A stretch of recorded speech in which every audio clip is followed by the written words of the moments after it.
Bats are the only mammals that can fly, but vampire bats have an even more interesting distinction. They're the only mammals that feed entirely on blood. These notorious bats sleep during the day in total darkness, suspended upside down from roofs of caves. After sleeping upside down in the darkness all day, vampire bats emerge when the moon appears in order to hunt for food. Despite being incredibly strong flyers, the design of their arms and legs means that they can also move about on the ground with surprising speed and agility. Vampire bats fly about a meter above the ground in search of a warm-blooded animal, and once found, they land close to it. The vampire bat then crawls up to its generally sleeping victim before biting it and feeding on the flowing blood. Vampire bats tend to be solitary hunters but roost together in colonies that usually contain around 100 individuals, but sometimes live in groups of 1,000 or more. In 1 year, a 100-bat colony can drink the blood of 25 cows. During the darkest part of the night, common vampire bats emerge to hunt.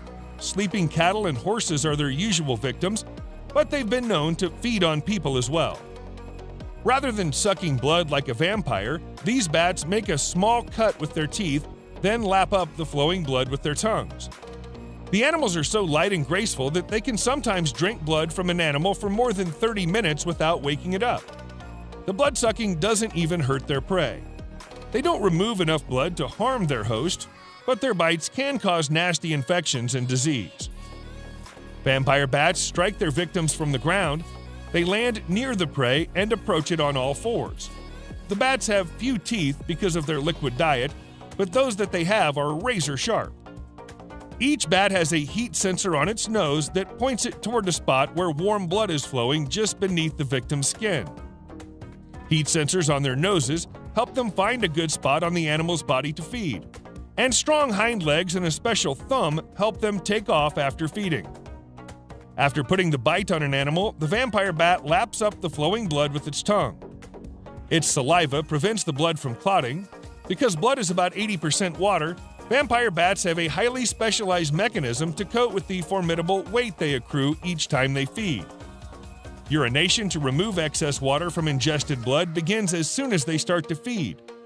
They're highly efficient kidneys, enabling them to concentrate adequate protein from their meal. Vampire bats have special adaptations to help them with the special way they feed. For instance, researchers discovered that the flying mammals can locate prey by sensing the sound of an animal breathing. These bats can even recognize the breathing patterns of one animal, like a cow, and return to feed from it night after night. Unlike other species of bats, vampire bats can walk, run, and jump, which helps them attack their prey. What happens if vampire bats don't get their nightly meal? Life's not easy for vampire bats. If they can't find blood for 2 nights in a row, they'll die. But some vampire bats seem to be generous. Well-fed bats will regurgitate or spit up blood to share with others in exchange for grooming. Captive female bats seem especially friendly toward new mothers. After a baby is born, other bats have been observed feeding the mom for about 2 weeks after the birth.